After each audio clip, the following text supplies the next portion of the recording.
యుద్ధం ముమ్మరంగా జరుగుతుంది, జయం మన వైపే వస్తుంది. చేతులెత్తి ప్రార్థించినంతసేపు జయం మందే. కానీ ఈయన చేతులెత్తి ఉండలేకపోతున్నారు. అక్కడ ఉండలేకపోయిన కారణంగా అప్పుడు ఏం చేశారు, అహరోను హూరు వచ్చి ఇటొక చెయ్యి అటొక చెయ్యి వాళ్ళు ప్రొటెక్ట్ చేసి, అంటే ఇలా ఉంచలేకపోతున్నాం కాబట్టి ఇక్కడ పట్టుకోవడం ఒకలాగా చూపిస్తారు మనకి. వాళ్ళిద్దరు ఇలా భుజాలు పెడతారు అనమాట. ఈ భుజాల మీద ఇలా రెండు చేతులు వేసి ఆయన కూర్చున్నట్లుగా కొన్ని పిక్స్ అలా మనం చూడగలుగుతాం. ఇద్దరు ఇలా రెండు చేతులు ఎత్తుకున్నట్లు, లేదంటే వాళ్ళిద్దరు భుజాలు కాస్తారు. అప్పుడు రెండు చేతులు కూడా వాళ్ళ మీద ఇలా ఆనుకొని పైన ఇలా ఎత్తుతున్నట్లుగా కొంత పిక్చరైజేషన్ అలా చూపించారు. ఏది ఏమైనా సరే రెండు చేతులు అహరోను హూరులు అనేవాళ్ళు ఎత్తి పట్టుకోవడము ద్వారా, మోషే చేతులు పైకి ఎత్తడము ద్వారా అక్కడ క్రిందన ఘన విజయం వచ్చింది. హల్లెలూయా. సాయంత్రం వరకు వాళ్ళు అలాగే చేతులు ఉంచారు. సాయంత్రం వరకు యుద్ధం జరిగింది. సాయంత్రానికల్లా జయము మన వాళ్ళదే అయిపోయింది. కారణం ఖచ్చితంగా మనకు అర్థమైపోతుంది, చేతులు పైకెత్తి ఉంచడమే. అక్కడ ఉన్నటువంటి వీరులు ఏమనుకుంటున్నారంటే, నేను 100 మందిని చంపేశాను, నేను 200 మందిని వేసేసాను, ఇలా అందరూ మాట్లాడుకుంటున్నారు. అదే యెహోషువ చెయ్యి అయితే తిమ్మరి పట్టేసింది, ఎన్ని వేల మందిని చంపాడో ఆయనకి అని మాట్లాడుకుంటూ వస్తున్నారు అందరూ. పైన ఏం జరిగిందో క్రింద తెలియదు కదా, క్రింద ఏం జరిగిందో పైకి తెలియదు. పైనుంచి వాళ్ళు చూస్తున్నారు కింద ఏం జరుగుతుందో, కానీ పైన ఏం జరిగిందో వీళ్ళకి తెలియదు. అలా మాట్లాడుకుంటూ వాళ్ళు ఉంటుండగా అప్పుడు మోషే అంటున్నాడు, నాయనలారా యుద్ధం చేసింది మనం కాదు, యుద్ధం యెహోవాదే, ఆయనే మనకి జయమిచ్చాడు. కాబట్టి మన అతిశయం కాదు, మన గర్వం కాదు, కేవలము సహవాస ప్రార్థన ద్వారా జరిగింది. హల్లెలూయా. సహవాసం అని ఎందుకంటున్నాను నేను? ఒక్క ఆయన చేతులు ఎత్తలేరు, దించేస్తే మధ్యాహ్నం నుంచి పరిస్థితి ఏంటి? ఓడిపోతారు వాళ్ళు. మధ్యాహ్నం నుంచి పరిస్థితి ఏంటి? అప్పుడు మధ్యాహ్నం ఆదుకున్నది ఎవరంటే సహవాసము. హల్లెలూయా. ఇప్పుడు సహవాస ప్రార్థన చాలా ఇంపార్టెంటేనా? ఇక్కడ ఇలా కూర్చొని మనం ప్రార్థన చేయడం చాలా అత్యవసరము. సహవాసం ఎంత బలమైనదంటే సహవాసము విజయాన్ని తెస్తుంది మనకి, సహవాసము విడుదలను తెస్తుంది మనకు. అందుకనే 3 పేటల తాడు తెగిపోదంట. సహవాసంగా మీరు కూడుకొనుట మానకుడి పౌలు చెప్పాడు. నా కోసం ప్రార్థన చేయడం మానొద్దు, మీరు సహవాసంగా కూడుకోవడం మానొద్దు. నేను ఎంత గొప్పనైనా అసలు నా శరీరానికి నా చేతుల రుమాలులో రుమాలు పట్టుకొని ఇంకొకడు రోగి పట్టుకుంటే చేతి రుమాలు, పౌలు చేతిలో పట్టుకున్న రుమాలు ఇంకొకటి పట్టుకుంటే స్వస్థత. ఆయన నడికట్టులో స్వస్థత. ఆయన చాలా గొప్ప కార్యాలు చేస్తాడు. కానీ నా కోసం ప్రార్థన చేయడం, వేడుకోవడం మీరు మానొద్దు. మీరు సహవాసంగా కూడడం మానొద్దు. నేను వచ్చే వరకు నమ్మకంగా ఉండండి. మీరు ఇలా కానీ కూడుకోపోతే చూడండి, బెత్తంతో రావాలా, జాగ్రత్త అంటాడు ఆయన. ఎందుకని? ఆ ప్రేయర్ పవర్ ఆయనకి తెలుసు. యేసుక్రీస్తు ప్రభువారు కూడా అంతే చెప్తున్నారు. యేసుక్రీస్తు సహవాసానికి మిమ్మును పిలిచినవాడు. హల్లెలూయా. యేసుక్రీస్తుతో సహవాసం చేయడానికంట. ప్రియమైన దేవుని బిడ్డలారా, మన సహవాసం ఎవరితో? యేసుక్రీస్తుతో మనం సహవాసం చేస్తాం. ఎంత గొప్ప విషయం కదా. దేవునితో సహవాసం ఎంత మధురంగా ఉంటుంది అది. ఎందుకంటే ఆయన మనతో సహవాసం చేయాలనే ఆదాము అవ్వల్ని సృజించుకున్నారు. అంతేనా? ప్రతి చల్లపూట వేళ దేనికోసం వచ్చారు? దేవుడు సహవాసము, మాట్లాడాలి వాళ్ళతో, సహవాసం చేయాలని వచ్చారు. ఈ సహవాసం ఎప్పుడైతే దుష్టుడు వచ్చి సహవాసాన్ని చెడిపాడో అప్పటి నుంచి వాళ్ళ సహవాసం దేవునితో కోల్పోయారు. తరువాత యేసుక్రీస్తు ప్రభువారితో మన సహవాసం మొదలైంది. అనునిత్యము ఆయనతో నడవడం ద్వారా వచ్చే ఆశీర్వాదాలు ఇంత అంతా కాదు కదా. మన సహవాసం ఎవరితో ఈరోజు దేవునితో చేస్తున్నామో? అనునిత్యము ప్రభుతో మన సహవాసం ఉండాలి ఫస్ట్. తరువాత సంఘ సహవాసము చాలా చాలా చాలా ప్రాముఖ్యం. మన చేతులు బరువెక్కిపోతున్నప్పుడు ప్రక్కనున్న వాళ్ళు ఆదుకోవడం చాలా ముఖ్యం. మనకంటూ మనం గొప్పవాళ్ళమని ఎప్పుడూ ఊహించకూడదు. చాలామంది వాళ్ళ ప్రార్థన వాళ్ళది గొప్పగా ఎంచుకుంటూ ఉంటారు. వాళ్ళకి వాళ్ళే ప్రార్థన చేసేసుకోగలం, మాకు ఎవరి సపోర్టు అక్కర్లేదు అనుకుంటూ ఉంటారు. ఒంటరి ప్రార్థన బలమైనది. యాకోబే దానికి ఉదాహరణ. అది చాలా మంచిది. కానీ ఒంటరి ప్రార్థనతో పాటు బైబిల్ ఏం సెలవిస్తుందంటే సహవాసము. సహవాసంలో ఉన్న శక్తి మరణాన్ని కూడా జయింపచేస్తుంది, విడుదల ఇస్తుంది. మనకి ఎక్కడ తెలుస్తుంది? ఆ అపోస్తుల కార్యాలు 12వ అధ్యాయంలో సంఘం అంతా చాలా కష్టంలో ఉంది. 12వ అధ్యాయంలో సంఘమంతా హింస పడుతున్నటువంటి సందర్భం, హింసించబడుతున్నటువంటి సందర్భం. ఈ యాకోబుని మొన్న నేను మంగళవారం దినాన్ని చెప్పాను కదా, సలోమే కుమారుడైనటువంటి యాకోబును తీసుకెళ్ళి జైల్లో పెట్టేశారు వాళ్ళు. పెట్టిన తరువాత సంఘమంతా ఎక్కడికక్కడ చాలా హింసతోనూ బాధతోనూ చెదిరిపోయి ఎక్కడికక్కడ సహవాసంగా ఉండడానికి వీలు లేని పరిస్థితులలో ఉన్నారు వాళ్ళు. ఆ టైంలో ఏం జరిగింది, యూదులందరికీ చాలా ఇష్టమైన కార్యం ఏంటంటే యేసుక్రీస్తు ప్రభు వారి నామము ఎక్కడా ప్రకటించబడకూడదు, యూదులు దాన్ని వ్యతిరేకిస్తున్నారు. ఈ యూదులకి ఇది ఇష్టమైన కార్యము గనుక ఈ యాకోబుని చంపేద్దామని చెప్పి అగ్రిప్ప అక్కడ ఉన్నటువంటి అధికారి ఏం చేశాడంటే యాకోబుని కత్తితో నరికించేశాడు. ఈ భయంతో చెదిరిపోతారు శిష్యులు, ఈ భయంతో సంఘం చెదిరిపోతుంది, ఈ భయంతో నోరు మూసుకొని ఉంటుంది సంఘం, అసలు ఇంకా కిక్కురుమనకుండా ఉంటుందని చెప్పి వాళ్ళు ధైర్యం చేసేశారు. ఇది యూదులకు ఇష్టమైన కార్యమని అక్కడ రాయబడి ఉంటుంది. యూదులు ఏం చేస్తారు ఇప్పుడు, ఈ అగ్రిప్పే కావాలి మాకు, ఇతనే మాకు సపోర్టరు, ఇతనే మా పైన నాయకుడు అని వాళ్ళకి అక్కడ ఇప్పట్లాగే రాజకీయాలు అలా జరుగుతున్నాయి అక్కడ. అందుకని అలా చేశాడంట అతను. అలా చేసినప్పుడు ఇదేదో బాగుంది, ప్రజలందరూ మన తట్టు తిరుగుతున్నారని పేతురు గారిని అరెస్ట్ చేసేశారు. పేతురు గారిని తీసుకెళ్ళి ఆ పస్కా అయ్యే వరకు ఆగుదాం, ఆ తరువాత ఇతని సంగతి చూద్దాం, ఎందుకంటే ఇది చాలా యూదులకు చాలా ఇష్టమైన కార్యం ఇది అని వాళ్ళు ఆలోచన చేసినప్పుడు ఇప్పుడు సంఘం ఏం చేస్తుంది చూడాలి మనం. వాళ్ళందరూ ఏం చేస్తున్నారంట, అత్యాశక్తితో హల్లెలూయా చెప్పండి. అంటే మామూలుగా చేసే ప్రార్థన వేరు, మామూలుగా ప్రార్థన కూడికలు, ఉపవాస కూడికలు, all night prayers, all night prayers, day night prayers, day and night prayers, day and night worship, ఇవన్నీ బోల్డ్ జరుగుతున్నాయండి. ఎక్కడ పడితే అక్కడ ఖాళీ లేకుండా సంఘాలలో జరుగుతున్నాయి, వేల మందితో జరుగుతున్నాయి, లక్షల మందితో కూడా జరుగుతున్నాయి. అత్యాశక్తి ఉందా లేదా అక్కడ? దాని ఆత్మలో వేదనతో కూడిన ప్రార్థన చేస్తున్నామా లేదా? మనం దేని గురించి ఇక్కడ కూర్చున్నామో తెలుసా లేదా వాళ్ళకి? తెలిస్తే వెళ్ళండి, గుడ్. మనము సంఘ కాపరి వాళ్ళతో పాటు కూర్చొని ఏం చెయ్యాలి, ఎలా చెయ్యాలి, ఎలా ప్రసవ వేదన పడాలి, దేనికోసం మనం ప్రార్థిస్తున్నాం, ఒక్కొక్క అంశం గురించి మనం ప్రార్థిస్తుంటే ఎలాంటి విడుదలలు మనం చూస్తున్నాం, ఇవన్నీ వరుసగా మనం అనుభవిస్తూ ఇంకా అత్యాశక్తితో ప్రార్థన చేయడం. కానీ అక్కడ ఉన్నటువంటి పరిస్థితి అలా లేదు, చాలా నీరసంగా ఉంది. ఎంత ప్రార్థన చేశారో పాపం, అయినా యాకోబు చనిపోయాడు. మళ్ళీ ఏం లాభం మనం ఎంత ప్రార్థన చేయడం? ఎన్ని రోజుల నుంచి చేస్తున్నాం, ఎన్ని సంవత్సరాల నుంచి చేస్తున్నాం. అయ్యో అదిగో ఆవిడ విషయం, ఈవిడ విషయం, ఆవిడ విషయం. అమ్మాజామ్ ఎప్పుడు ప్రార్థన చేస్తూ ఉండేది అక్కడ మన మందిరం అంబేద్కర్ నగర్లో ఉన్నప్పుడు, ప్రభువా దేవుని మందిరం కట్టించు, నా ఇల్లు కట్టించు, దేవుని మందిరం కట్టించు, నా ఇల్లు కట్టించు. అప్పుడు నవ్వుతూ ఉండేవారు, మందిరానికి నీ ఇల్లుకి లింక్ ఏంటి, నీ ఇంటి గురించి ఏదో నువ్వు చేసుకోవచ్చు కదా అంటూ ఉంటాం మనం. ఇంకొకళ్ళు ఎవరో ఇంకొక సమస్య గురించి, ప్రభువా ఇదిగో వాళ్ళకి ఇది చేయి, వాళ్ళకి అది చేయి. మనకు అవి చేస్తున్నాం. ఇప్పుడు అలా చేస్తూ ఉన్న కొద్దీ ఆమె విశ్వాసం ఏం జరిగిపోయింది, 3 ఫ్లోర్లు ఇల్లు కట్టబడిపోయింది. భర్త డబ్బులు ఇవ్వలేదు, కొడుకు డబ్బులు ఇవ్వలేదు, ఏమీ జరగలేదు. ఎన్ని ఫ్లోర్లు కావాలని జోక్ చేస్తే నాకు 3 ఫ్లోర్లు కావాలంది. పెంకుటిల్లు, వర్షం వస్తే ఇల్లు కారిపోతూ అసలు ఉండడానికి ప్లేస్ లేకపోతే చుట్టుపక్కల ఉన్న వాళ్ళని దేవుడు ఏం చేశాడు, దేవుళ్ళలోనికి వెళ్ళావు, నమ్ముకున్నావు కదా, ఏం జరిగింది నీకు, నీ భర్తే నీకు జీతం తీసుకొచ్చి ఇవ్వడు అన్నారు వాళ్ళందరూ. అప్పుడు ఆవిడ ఏం చేస్తుంది, ఏ సహవాసంలోకి వెళితే ఆ సహవాసంలో నాకు దేవుడికి మందిరం కట్టించు, నాకు ఇల్లు కట్టించు, దేవుడికి మందిరం కట్టించు, నాకు ఇల్లు. అంటే ఆమె దేవుడి మందిరాన్ని కూడా తన ఇల్లుతో లింక్ పెట్టుకుంటే, ఆయన ఎప్పుడు కూడా ఒకటి నేర్చుకోండి మీరు, మొదట నా నీతిని నా రాజ్యాన్ని వెదిగితే మీకు అన్నీ ముందు ఇచ్చేస్తాను. ఆమెకు ముందు ఇల్లు వచ్చేసింది అంతే. అంటే దేవునితో సంబంధించి తన కనెక్షన్ పెట్టుకుంటుంది, అయ్యా నీకు మందిరం కావాలి, నాకు ఇల్లు కావాలని. అప్పుడు నా మందిరం సంగతి పర్లేదులేమ్మ, ఇల్లు తీసుకో ముందని చెప్పి. అంటే ప్రార్థన సహవాసములో ఉన్నటువంటి ప్రేయర్ పవర్ చాలా బలంగా పనిచేస్తుంది. అక్కడ నిర్జీవమైన పరిస్థితులే ఆమె ఇంట్లో కూడా, కానీ దేవుడు కార్యం చేశాడు. ఎలాగో ఇక్కడ సంఘంలో చాలా నిర్జీవంగా ఉంది పాపం. ఒక మరణం, అది భయంకరమైన మరణం, రేపొద్దున మనల్ని కూడా చంపేయచ్చు.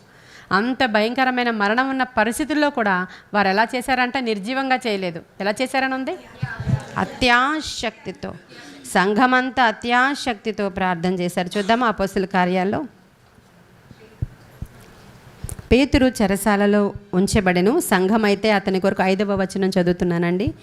అపోస్తుల కార్యాలు 12వ అధ్యాయం 5వ వచనం. పేతురు చెరసాలలో ఉంచబడెను, సంఘమైతే అతని కొరకు అత్యాశక్తితో దేవునికి ప్రార్థన చేయుచుండెను. హేరోదు అతనిని వెలుపకు తీసుకుని రావాలని ఉండగా ఆ రాత్రియే పేతురు 2 సంకెళ్లతో బంధింపబడి 2 సైనికుల మధ్య నిద్రించుచుండెను. మరియు కావలి వారు తలుపు ఎదుట చెరసాల కాచుకొని చుండెరి. ప్రభువు దూత అతని దగ్గర నిలిచెను, అతడుండిన గదిలో వెలుగు ప్రకాశించెను. ఇంక ఇదంతా మనకి తెలిసిన అంశమే. ఈ పేతుర్ని పట్టుకుని వాళ్ళు ఏం చేశారంట, లోపల పెట్టేశారు, చెరసాలలో వేసేశారు. పస్కా అయిన పిమ్మట చూద్దాంలే అతని సంగతి అని అనుకుంటున్నారు. 4వ వచనం చూడండి. అతన్ని కావలి ఉండుటకు 4 చతుష్టయముల సైనికులకు అతనిని అప్పగించారు. ఇతనికి ఎంతమంది కాపలా వారిని పెట్టారు? 14 మందిని. ఇప్పుడు పేతురు గారి చెరసాలలో పెట్టేసి ఎంతమందిని కాపలా పెట్టారు? ఫుట్ నోట్లో 14 అని ఉందా? 14 ఉందా? 13? 14 మందిని అక్కడ ప్రొటెక్షన్, 14 మంది సెక్యూరిటీ గార్డ్స్ని పెట్టి పేతురుని చెరసాల్లో ఉంచేస్తే ఇప్పుడు సంఘమంతా కూడా అత్యాశక్తితో ప్రార్థన చేస్తూ ఉన్నప్పుడు ఇప్పుడు పరలోకం నుంచి దూత ఒకరు వచ్చి పేతురు ఉన్నటువంటి చెరసాల గదిలోనికి వెళ్ళి, లేకపోతే ఇంకొక రకమైన అద్భుతం జరిగి ఉండేది. వాళ్ళు చంపాలనుకున్న పేతురు చావకపోవచ్చు, చంపలేకపోవచ్చు, లేకపోతే అధికారులతో స్వయంగా దేవుడే మాట్లాడి ఉండొచ్చు, లేకపోతే ఏమైనా జరగవచ్చు. మామూలుగా పేతురుని ఎలాగా ప్రొటెక్ట్ చేసి అతనికి పరిచర్య ఉంది, ప్రొటెక్ట్ చేయాలనుకుంటున్నారు దేవుడు అంటే వేరేగా చేయొచ్చు. కానీ నైట్ ప్రేయర్ ఏం చేసింది? ఆ రోజే విడుదలైపోయేటట్లు చేసింది. హల్లెలూయా. వాళ్ళు ఎంత నిర్జీవమైన పరిస్థితులు అయినా తోటి గుర్తుపెట్టుకోండి, ఇంకా అసలు జరగవు. ఎన్ని రోజుల నుంచో ఒక అంశం చేస్తున్నాం, ఈ 7 రోజుల్లో అయిపోవాలని అడిగాం, ఈ 10 రోజుల్లో అయిపోవాలని అడిగాం, ఈ 2 నెలల్లో అయిపోవాలని అడిగాం, జూలై నెలలో అయిపోవాలని అడిగాం. అయినా సరే ఇంకా అవ్వట్లేదని నిర్జీవంగా చేయొద్దు. మనం అత్యాశక్తితో చేద్దాం. అత్యాశక్తితో చేస్తే వండర్ జరుగుతుంది అన్నమాట. నిర్జీవమైన టైంలో మరి ముఖ్యంగా అత్యాశక్తితో మనం చేస్తే వండర్సే జరుగుతాయి. ఏలియా కూడా అంతే కదా. ఆకాశం ఎత్తడిలాగా మూతబడిపోయింది, మంచైనను వర్షమైనను కురవడం లేదు, అదంతా మూతబడిపోయి అసలు పశువులు సహితం ఆహారం లేదు, కరువు వచ్చేసింది. ఇలాంటి సందర్భంలో మేఘమేమైనా వస్తుందేమో చూడు అంటాడు ఆయన. ఏ మేఘము లేదు. ఎన్నిసార్లు? 7 సార్లు చూడమంటాడు. 7 సార్లు కొండెక్కితే చిన్నది కూడా లేదే, ఎంత ఎండగా ఉంది ఏంటో చూడమంటాడు ఈయన. అనుకుంటున్నాడు అసిస్టెంట్, ఎండగా ఉంటే మేఘం వచ్చిందో లేదో చూడంటాడేంటి అంటే అనుకూలమైన పరిస్థితి అక్కడ లేదు. అయినప్పటికీ దేవుని దగ్గరట యాకోబు పత్రికలో ఏముంటుంది? అతడు అత్యాశక్తితో, మన వంటి స్వభావం గల మనుష్యుడే అయినప్పటికీ ఆసక్తితో ప్రార్థన చేయగా అప్పుడు వర్షం. హల్లెలూయా. మనలాంటి స్వభావం గలవాడే, కానీ ఆ పరిస్థితి అనుకూలంగా లేదు అస్సలు. మనకు అసలు ఏ సోర్సు ఏ సూచన కూడా కనబడట్లేదు. కానీ దేవుడు ఎంత గొప్పవాడంటే మనందరికీ సోర్సెస్ సూచనలు చూపిస్తున్నాడా? ఎన్ని చూపిస్తున్నాడండి మనకి, ఎన్ని చూపిస్తున్నాడండి. ఒక శైలజ గారి విషయంలో, కోర్టు కేసు విషయంలో ప్రార్థన చేస్తుంటే ఆవిడ ఒక పెద్ద షాప్కి ఓనర్ అయిపోయినట్లు, కార్యాలు జరిగిపోయినట్లు, మంచి శారీ కట్టుకొని వచ్చి ఇదిగో మనందరం ఇక్కడ ఫీస్ట్ చేసుకుందామని కార్పెట్లు వేస్తున్నట్లు, ఇవన్నీ అసలు అనుకూల పరిస్థితులు అక్కడ లేనప్పుడు, ఒక కేసు కాదు 3 కేసులు ఉన్నప్పుడు ఈ దర్శనం చూపించారు. హల్లెలూయా. ఇప్పుడు ఆయన ఏం చేశారు? 3 కేసులు 3 డేట్లలో పెట్టినా సరే 3 కేసులు కొట్టేశారు. అంతే. అనుకూలం లేదు అక్కడ. 8 సంవత్సరాల నుంచి జరుగుతుందండి, అయినా సరే చెయ్యండి, ఏం చేస్తాం అనే నిర్జీవత్వంలో వచ్చారు వాళ్ళు ఇక్కడికి. అంతేనా? చూసాం కదా మనం వాళ్ళని. అప్పుడు ఒకటి కాదమ్మా, నేను 3 కొట్టి చూపిస్తాను. సంఘ ప్రార్థన ఆర్డినరీ కాదు. హల్లెలూయా. అది సంఘ ప్రార్థన పవర్ అండి. అది ఆయన కార్యాలు మన కంటికి కనపడవు. అసలు చాలా ఆశ్చర్యంగా ఉంటాయండి అవి. మనకు మామూలుగా అనిపించింది కానీ అది అప్పుడు ఇలా అయిపోగానే వెంటనే ఇచ్చేస్తే వాళ్ళు కామన్ అయిపోతారు. వాళ్ళకి చాలా అది 3 కొట్టేశారండి, దేవుని స్తోత్రం, మాకు చాలా సంతోషం అండి అని వెళ్ళిపోతారు వాళ్ళు. అప్పుడు ఏం చేస్తారు? అది ఇవ్వడానికి కూడా వాళ్ళ యొక్క విశ్వాసాన్ని అలా పరీక్షిస్తూ, ఆ మధురమైనది ఇవ్వడానికి కూడా దేవుడు వాళ్ళని కొన్ని పరీక్షల గుండా నడిపిస్తూ, అది వచ్చేటప్పటికల్లా వాళ్ళు కంప్లీట్గా మార్చబడి, అబ్బా దేవుడు ఎంత గొప్పవాడో కదా, ఎన్నో మిరకల్స్ చేసి చూపించాలని దేవుడు కోరుకుంటాడు. ఆయన ఎప్పుడు మన ఒక్క అంశం ద్వారా, నీ ఒక్క సమస్య ద్వారా ఎన్నో ఒక గొప్ప కార్యాలు జరగాలి, అనేకులు దీని ద్వారా రక్షించబడాలని కోరుకుంటాడు ఆయన. మనం అవకాశం ఇవ్వాలి దేవుడికి. ఇక్కడ అదే జరిగింది. అత్యాశక్తితో వీళ్ళు ప్రార్థన చేస్తూ ఉంటే పేతురు గారి దగ్గరికి దూత వెళ్ళిపోయాడు. మనం పోయిన శుక్రవారం చూసాము, ఆయన అత్యాశక్తితో ప్రార్థన చేస్తుంటే పరలోకము నుంచి దూత ఈ కొర్నేలి గదిలోనికి వచ్చేసాడు. ఇప్పుడు పేతురు గదిలోనికి వచ్చేసాడు. ఈ చతుష్టయంలో వీళ్ళందరూ 14 మంది కాదు కదా, 1400 మంది ఉన్నా పర్వాలేదు, దూతే వచ్చి ఆ తలుపులు తెరిచేసి పైబట్ట వేసుకో అని చెప్పి, మళ్ళీ షర్ట్ వేసుకొని కూడా చెప్తుంది, వేసుకోమని చెప్పి గవిని వరకు తీసుకొని వెళ్ళిపోయి ఇదంతా దర్శనం అనుకుంటున్నాడు ఈయన. గవిని దగ్గర నుంచి దూత వెళ్ళిపోయాడు. ఈయన ప్రార్థన ఎక్కడ జరుగుతుందో ఆ ఇంటికి వచ్చేసాడు. ఈరోజు యెహోవా నిస్సి గురించి మాట్లాడుకుంటూ మనం అంతవరకు వెళ్ళిపోయాం. సహవాసం గురించి మాట్లాడుతున్నాను. అహరోను హూరులు ఆ రోజు చేతులు పైకి ఎత్తకపోతే విషయం ఏంటి? మోషే చాలా గొప్పోడే, నేను కాదనట్లేదు. మోషే దేవుడితో ముఖాముఖి మాట్లాడగలడు. మోషే దేవుని మహిమను వెనక నుంచి చూసినవాడు, మోషేని దేవుడు సినాయి కొండ మీద పిలుచుకున్నవాడు, మోషే చిన్నప్పటి నుంచి దేవుని చేత ఏర్పాటు చేయబడినవాడు. మోషేతో దేవుని సన్నిధి ఉంది. కానీ ఆ రోజు ఈ ఇద్దరు కూడా చేతులు ఎత్తకపోతే పరిస్థితి. మేమెంత గొప్ప వాళ్ళమైనా సేవకులం, ఎన్ని కృపావరాలు తలాంతులు కలిగిన వాళ్ళమైనా, నువ్వెంత గొప్ప ప్రార్థనా పరురాలువైనా నీకు నాకు సహవాసం చాలా అవసరం. హల్లెలూయా. ఈ సహవాసంలో నిలిచి ఉండమంటున్నాడు దేవుడు. నిలిచి ఉండండి అనే మాట ఉంది. మీరు సహవాసంలో నిలిచి ఉండండి. ద్రాక్షవల్లిని నేను, తీగలు మీరు దీంట్లో నిలిచి ఉంటేనే మీరు మధురమైన ఫలాలు ఫలించగలుగుతారు. లేకపోతే ఫలాలు మనం చూడలేకపోతాం. మా ఇంట్లో అంటు కట్టుకొని ఉండాలా, వేరుపారి ఉండాలా, నిలిచి ఉండాలా. సహవాసం ఎవరితో, నీ స్నేహం ఎవరితో అనేవి బైబిల్లో బోల్డ్ సార్లు రాయబడి ఉన్నాయి. మన సహవాసం ఎవరితో చేస్తున్నామో చాలా జాగ్రత్తగా చూసుకోవాలి. ఇప్పుడు మీరు అందరూ మీ ఇంటి దగ్గర ప్రక్కన ఇంటి వాళ్ళకి ఏదో ఫంక్షన్ వచ్చిందని మీరు వెళ్ళలేదట. మీరందరూ పక్కనింట్లో కూర్చొని మాట్లాడుకోవడానికి, టీవీ మాటలు మాట్లాడుకోవడానికి, వంటల ప్రోగ్రామ్స్ మాట్లాడుకోవడానికి ఉండిపోలేదు. మీరు మీ సహవాసం అనునిత్యము యెహోవా నా ధ్వజము మినిస్ట్రీతో. హల్లెలూయా. మీ సహవాసం అనునిత్యము సంఘ సేవకులతో, మీ సహవాసం అనునిత్యము ప్రార్థనాపరులైన వారితో. ఇక్కడికి కొంతమంది వస్తారు, ఇక్కడ ఎవరితోనే మాట్లాడుకోరు. ప్రార్థన అయిపోయి ఎవరి మట్టుకు వాళ్ళు వెళ్ళిపోతారు.